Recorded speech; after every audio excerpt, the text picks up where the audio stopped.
사도행전입니다. 1장 1절에서 8절의 말씀 우리 함께 교독하겠습니다. 제가 가지고 있는 성경은 신약 186면이 되겠습니다. 사도행전 1장입니다. 1절에서 8절 말씀 보겠습니다. 찾으신 줄 알고 1절 말씀 받들겠습니다. 데오빌로여, 내가 먼저 쓴 글에는 무릇 예수께서 행하시며 가르치시기를 시작하신부터 그가 택하신 사도들에게 성령으로 명하시고 성천하신 날까지 이를 기억하였노라. 그가 고난 받으신 후에 또한 그들에게 확실한 많은 증거로 친히 살아계심을 나타내사 40일 동안 그들에게 보이시며 하나님 나라의 일을 말씀하시니라. 사도와 함께 보이사 그들에게 분부하여 이르시되 예루살렘을 떠나지 말고 내게서 들은 바 아버지께서 약속하신 것을 기다리라. 요한은 물로 세례를 베풀었으나 너희는 몇 날이 못되어 성령으로 세례를 받으리라 하셨느니라.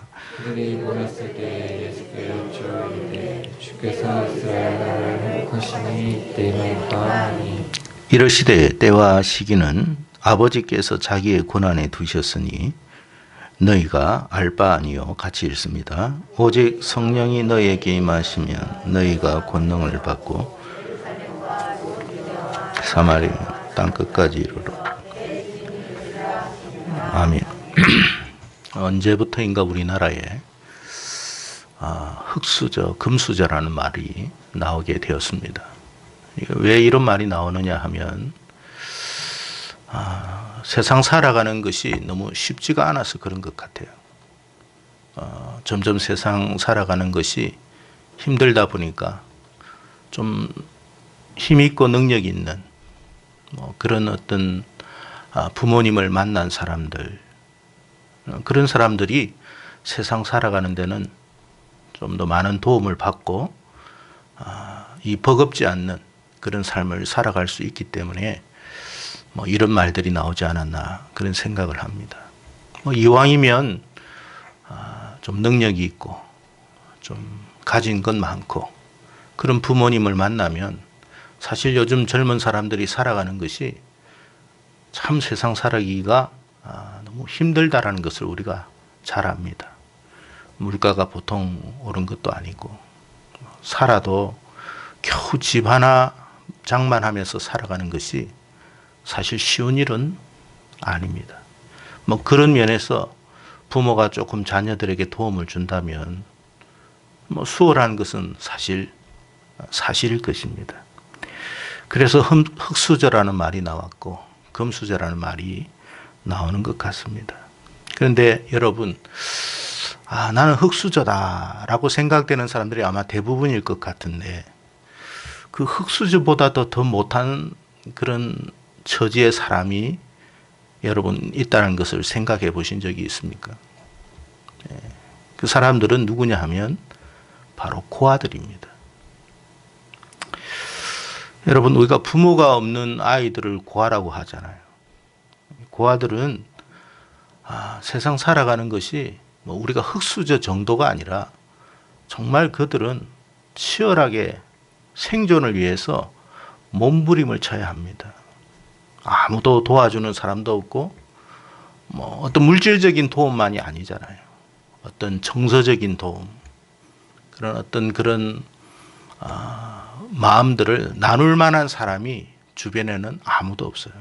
그러니까 우리가 흙수저가 버거워하는 것보다도 아마 이들은 더 버거운 삶을 살아가는 것이 아닐까 그런 생각을 하게 됩니다.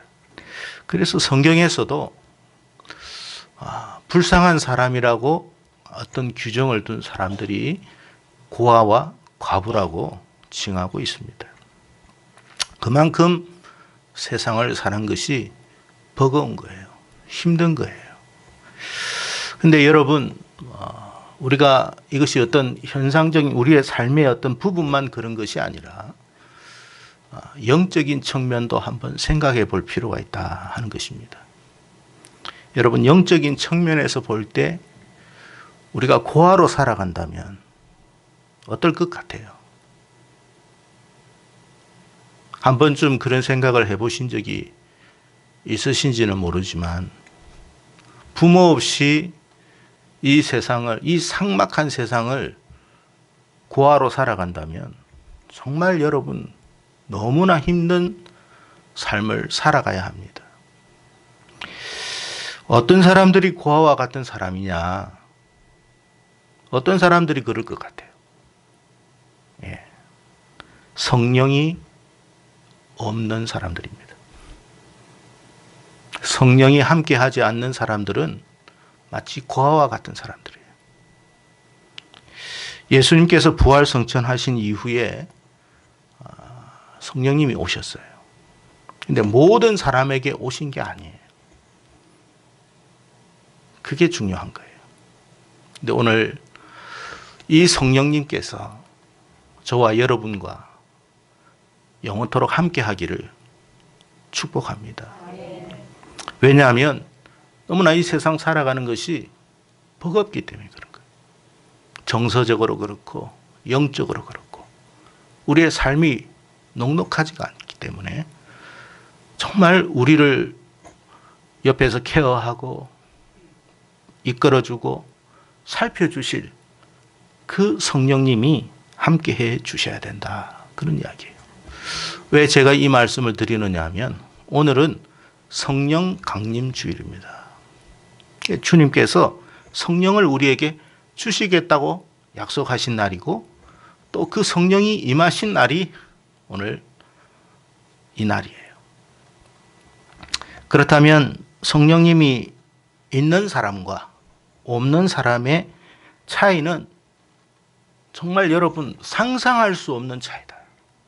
이 세상에서 흙수저 정도, 아니 그보다 못한 고아 정도가 아니라 비참하고 처참한 삶이 성령이 없는 사람입니다. 그래서 우리는 반드시 성령과 함께하는 삶을 살아야 한다. 그 말이에요. 왜 성령이 함께 하셔야 되느냐? 우리의 보혜사이기 때문에 그래요. 보혜사라는 말은 우리의 가장 가까이에서 우리를 책임져 주시고 지켜주시고 살펴주시고 인도하시는 분이다. 그런 뜻이에요. 그러니까 그분이 우리와 함께 하셔야 된다는 거예요. 요한복음 14장 말씀에 16절에 이런 말씀을 주님이 하셨습니다. 내가 아버지께 구하겠으니 그가 또 다른 보혜사를 너희에게 주사 영원토록 너희와 함께 있게 하리니 그랬어요. 그러니까 여러분 성령님이 우리에게 보혜사로서 함께 있겠다고 기도하겠다고 이야기하셨어요. 그러면서 18절에 이렇게 말합니다. 내가 너희를 고아와 같이 버려두지 아니하고 너희에게로 오리라. 그러니까 무슨 말이냐면 성령님으로 주님께서 우리와 함께 하시겠다는 뜻이에요. 그러니까 성령님이 함께하지 않는 인생은 마치 뭐와 같다고요? 고아와 같은 거예요. 제 친구 목사가 그 아이들을 그 입양하기 전에 잠시 케어하는 그 일을 하고 있습니다. 두 번째 하고 있는데 그 아이가 부모로부터 이제 버림을 받았잖아요. 그 아이를 보니까 제가 보니까 너무 마음이 안 된 거예요. 이 아이의 인생이 어떻게 될지, 앞으로의 또 누구를 만나게 될지, 그 만나서 그 아이는 또 어떻게 살아갈지 참 생각해 보니까 가슴이 너무 먹먹해지는 것을 경험했습니다. 그래서 우리가 축복하면서 귀한 만남이 이루어졌으면 하는 바람을 우리가 하나님께 아뢰기도 합니다. 여러분 정말 그 아이의 운명이 어떻게 될지 모르잖아요. 얼마나 여러분 마음이 아파요. 근데 하나님께서 그래서 뭐요? 부모를 붙여주는 거예요. 우리의 영적인 부모가 누구라고요? 지금 우리와 함께 하시는 성령 하나님이세요. 그래서 우리를 케어해 주시는 거예요. 보살펴 주시는 거예요. 그래서 우리는 성령님이 함께하는 인생은 뭐와 같으냐 하면 영적으로 보면 금수저와 같은 거예요. 그래서 여러분 성령님이 함께하는 인생은 결코 여러분 두려워할 필요가 없어요. 낙심할 필요가 없어요. 왜? 성령님이 하실 거니까.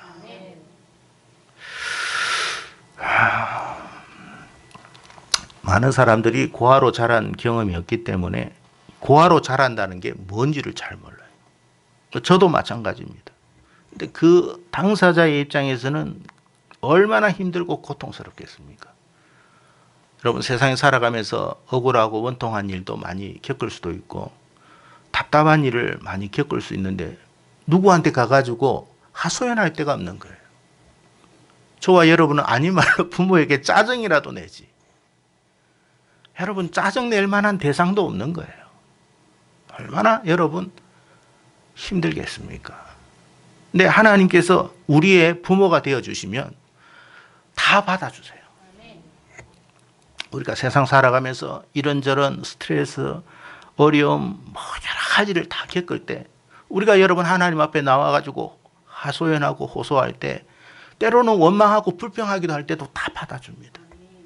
그게 성령님이세요. 그런 존재가 있다라는 것만으로도 축복인 줄로 저와 여러분이 깨닫기를 축복합니다. 그래서 여러분, 성령님이 함께하는 인생과 그렇지 않은 인생의 차이는 너무나 큰 차이라는 사실을 우리가 알아야 합니다. 인생은요, 아무리 나이가 많이 들어도 외로워요. 저는 나이가 어느 정도 들면 안 외로울 줄 알았어요. 아이 때만 힘들 줄 알았는데 실상 여러분, 이 나이가 되어 보니까 차라리 부모가 계셨을 때가 좋았다 싶은 때가 많아요. 왜? 그때는 특별한 신경을 많이 쓸 필요는 없거든요. 근데 지금은 별의별 것까지 다 신경 써야 돼요. 근데 그게 너무 힘들어요. 괴로워요. 여러분, 성령님이 우리와 함께 하니까, 함께 하고 계시면 우리의 모든 걸 다 알 수가 있잖아요.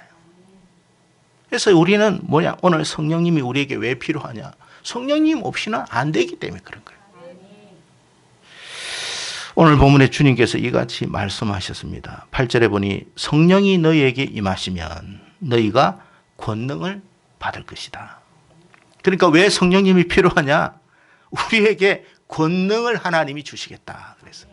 근데 여러분, 착각하지 마세요. 그러니까 성령님이 임하면 지금까지 없던 어떤 특별한 것이 생기는데, 그런 말이 아니라 성령님이 임하심으로 말미암아 그 성령님께서 우리를 대신해서 힘을, 능력을 발휘해 주겠다는 뜻이에요.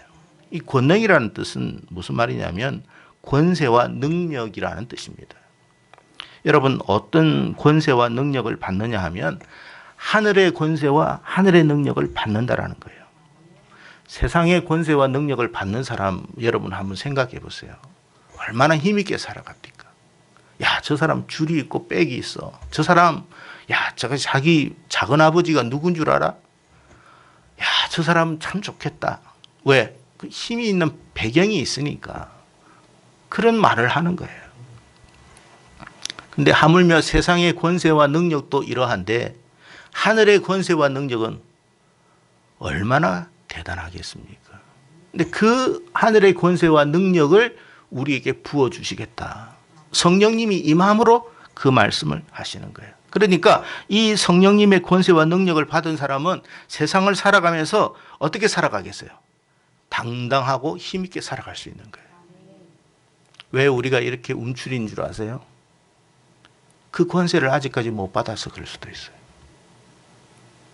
지금 여러분, 우리가 교회를 다니면서 정말 필요한 게 뭔 줄 아세요? 하늘의 권세와 능력이에요. 세상의 줄이나 빽이 아니에요. 그 정도의 차원으로서 우리가 세상을 이길 수가 없어요.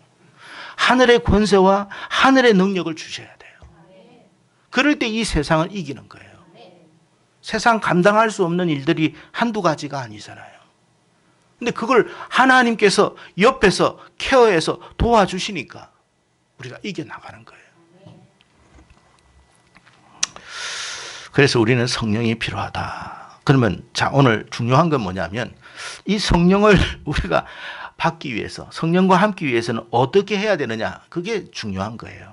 자, 첫 번째, 오늘 본문 4절에 이렇게 말합니다. 주님께서 기다려라. 주님께서 말씀하셨습니다. 기다려라. 하나님의 약속하신 것을 기다려라. 여기 기다린다는 말의 뜻은 무슨 말이냐면 성령님께서 반드시 오실 것을 믿음으로 너희들이 확신해라는 말이에요. 여러분, 하나님이 여러분에게 분명히 오실 것이라는 것을 믿음으로 기대하고 기다리십시오. 기다리는 자에게 하나님이 임하실 거라는 이야기예요. 여러분, 성령님의 임하심을 확신히 믿을 때에 기다릴 수 있는 거예요. 누가 기다립니까? 믿지 못하는데 누가 기다려요? 여러분, 연인 사이에도 우리가 1년을 기다리고 몇 년을 기다리는 수 있는 건 뭐냐면 믿기 때문에 그런 거예요. 그 사람은 반드시 올 거야. 그 사람은 반드시 올 거야. 그렇기 때문에 기다리는 거예요. 성령님은 반드시 오신다라는 것을 믿으십시오. 하나님이 약속하셨기 때문에 그런 거예요. 누구에게? 여러분에게. 여러분을 고아처럼 버려두지 않겠다는 하나님의 약속이에요. 여러분, 우리가 고아처럼 살아서는 안 되잖아요. 너무 힘들잖아요. 근데 하나님이, 권능의 하나님이 함께 하신다면 이 세상에 어떤 것으로 우리가 여러분 힘들어하고 두려워하겠습니까? 두려워하지 않아요. 왜? 하나님이 함께 하니까. 그러니까 여러분, 흙수저로 태어났다고 너무 실망하지 마세요. 우리는 하늘 금수저를 가지고 태어난 사람이에요. 그러기 위해서는 기다려야 돼요. 반드시 오신다라는 걸 기다리십시오. 기다리는 거예요. 우리가 하나님을 간절히 원하기만 한다면 여러분 생각해 보십시오. 누군가가 나와 함께 하기를 원하지 않는데 어떻게 그 사람하고 동행하겠습니까? 그러니까 우리 마음에 하나님 함께 해 주십시오 라는 마음이 간절해야 돼요. 그럴 때 하나님이 오시는, 그게 기다리는 거예요. 성령님이 아직 임하지 않았다면 더 간절히 원해야 됩니다. 하나님, 제 세상 살아가기가 너무 힘들어요. 사실 교회는 다니지만 그래도 힘들어요. 버거워요. 내 힘으로 감당이 안 돼요. 그걸 우리가 고백해야 돼요. 하나님, 제발 좀 도와주세요. 하나님, 나와 함께 해주세요. 내 팔을 좀 붙들어 주세요. 너무 힘들어요. 그럴 때 하나님이 오시는 거예요. 여러분, 하나님도 인격적인 분이라 원하지 않는 곳에는 오지 않습니다. 우리가 원해야 오시는 거예요. 하나님, 정말 와주세요. 저를 좀 불쌍히 여겨주세요. 우리가 세상에서 이런 일 저런 일로 깨어지고 상할 때가 참 많습니다.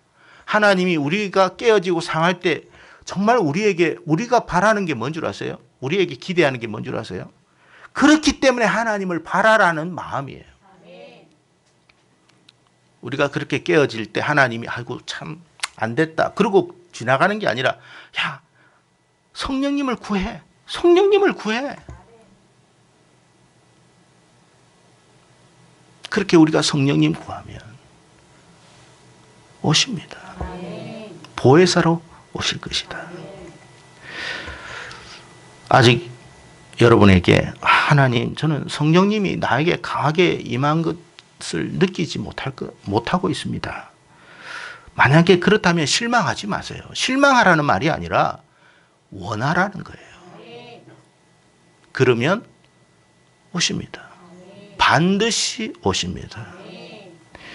두 번째, 성령님이 임하시기를 원한다면 두 번째 해야 할 일은 뭐냐면 약속한 장소에서 모여야 됩니다. 제 이야기가 아니고 성경에 기록된 이야기니까 우리가 생각해 봐야 합니다. 사도행전 2장 1절에 이런 말씀이 있습니다. 오순절 날이 이미 이르매 그들이 다 같이 한 곳에 모였더니 그랬어요. 우리가 여기서 주목해야 할 부분은 뭐냐면 그들이 한 곳에 모였다라는 사실이에요. 고린도전서 15장의 말씀을 보면 주님의 부활을 목격한 사람이 몇 명으로 나와 있느냐면 500여 형제라고 되어 있습니다. 그러니까 여러분, 주님의 부활을 목격한 사람은 500몇 명이 되는데 성령님의 임재함을 경험한 사람은 120명이었어요. 그럼 나머지는 380명은 어떻게 됐을까요? 모이지 않았어요. 120명만 모였어요.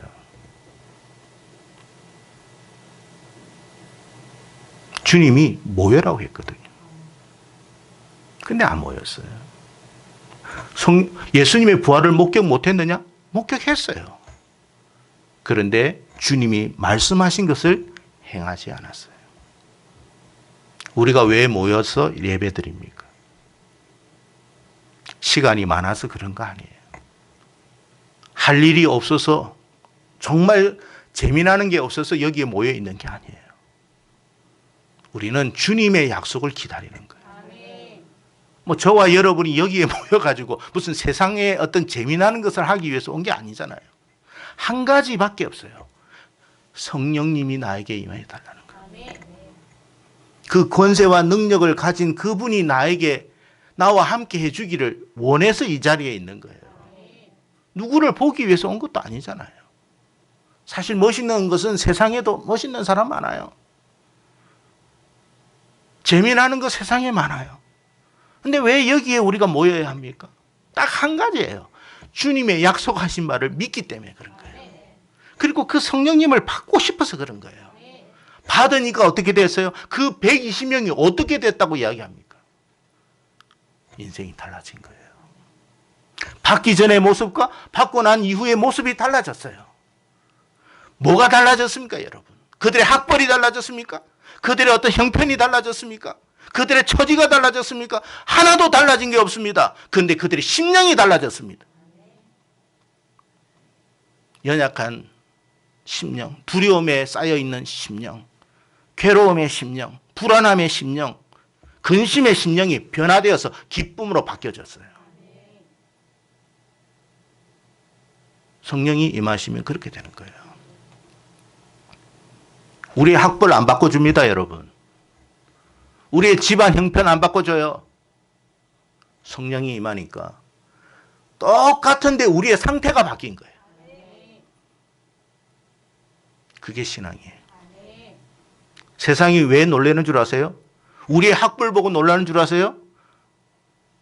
그건 잠시뿐일 거예요. 우리의 집안 배경 보고 놀라는 것도 잠시뿐일 거예요. 오히려 시기하고 질투하고 오히려 우리를 엄해할 수도 있어요. 왜 세상이 놀라는 줄 아세요? 너무나 평범한 인생이 너무나 특별한 모습으로 달라졌기 때문에 놀라는 거예요. 아니, 나보다도 뭐 특별하지도 않는 인생이 왜 인생이 저렇게 행복해지는 거야? 아니, 저는 임대 아파트에 사는데 왜 나보다 더 행복한 삶을 사는 거야? 이유가 뭐지? 누가 우리를 변화시킬까요? 정부가 우리를 변화시킬까요? 아니에요. 하나님이 우리를 변화시키는 거예요. 성령님 그렇게 하시는 거예요. 그래서 성령님이 임해야 돼요. 그러기 위해서는 모여라. 모이기에 힘써라. 반드시 오신다. 기다려라. 언제 오실지는 내가 모르겠다. 약속하신 바를 반드시 하나님이 주시니까 믿음으로 기다려라. 우리는 그 약속한 바를 기다리기 위해서 있는 거예요. 그리고 그 성령님의 임하심을 우리가 경험하면 세상의 그 어떤 것도 우리를 감당할 수 없는, 우리를 감당할 수 없는 인생으로 하나님이 우리를 변화시켜 가실 거예요. 그런 축복을 받아야 돼요. 그게 성령 임하심이에요. 여러분, 우리의 재주와 우리의 힘과 능력으로는 이 세상의 큰 힘을, 큰 상황을 우리가 변화시킬 수가 없어요. 한 부분은 변화시킬 수 있을지 몰라도 더한 힘이 오면 우리는 감당이 안 돼요. 그러나 여러분, 이 세상의 힘을, 이 세상의 상황을 극복하고 이길 수 있는 힘은 오직 창조주께 있음을 믿습니다. 그 창조주가 우리에게 함께 하겠다는 거예요. 그래서 여러분, 우리가 성령 강림주일이다, 부활주일이다, 성탄절이다, 이런 거 할 때 그냥 절기만 생각하지 마세요. 그러려고 하나님께서 이렇게 여러분 절기해가 그때 헌금을 좀 더 드려야 되나, 그렇게 말씀하신 게 아니에요. 하나님은 우리에게 부어주시려고 하는 거지 우리의 것을 빼앗아 가시는 분이 아닙니다, 여러분. 우리의 삶이 달라지기를 원하는 거예요. 우리가 정말 행복해지기를 원하는 거예요. 우리가 하늘 소망을 갖고 이 세상에서 당당하게 살아가기를 원하는 거예요. 근데 많은 성도들이 주님의 이름으로 모이는 것을 등한히 하고 있어요. 이제는 기대도 안 해요. 왜? 기다려봤자 오지도 않고 기다려봤자 성령이 임하지도 않을 거니까. 그래서 여러분 주님이 가신 지가 2000년이 됐는데 안 오시잖아요. 그러니까 다 뻥인가 봐. 그렇게 생각합니다. 아닙니다, 여러분. 반드시 오십니다. 틀림없이 오십니다. 그러면 한번 보세요. 각 개인이 2000년 동안 주님 기다린 사람이 있는지. 모든 사람은 100년 안에 다 주님 만납니다. 모든 인생은 다 주님 만나게 돼 있어요. 성령님도 마찬가지예요. 그 성령님을 저와 여러분이 받기를 바랍니다. 왜 성령님 받아야 되느냐? 주님이 분명히 말씀하셨어요. 내가 올 때에는 어떤 일들이 세상에 있느냐? 기근이 일어날 것이고, 지진이 일어날 것이고, 전쟁이 일어날 것이고, 전염병이 일어날 것이다. 그리고 거짓 선지자들이 일어날 것이다. 너희를 미혹하고 잘못된 길로 인도할 것이다. 그랬어요. 누가 우리를 지켜줘요? 성령님이에요. 그래서 그 성령님을 저와 여러분이 충만히 받기를 바랍니다. 그리하면 여러분 이 세상 우리가 살아가는데 힘들지 않게 살아갈 줄로 믿습니다. 하나님의 도우심이 여러분의 삶과 삶 속에 충만하게 임하기를 축원합니다. 기도하겠습니다.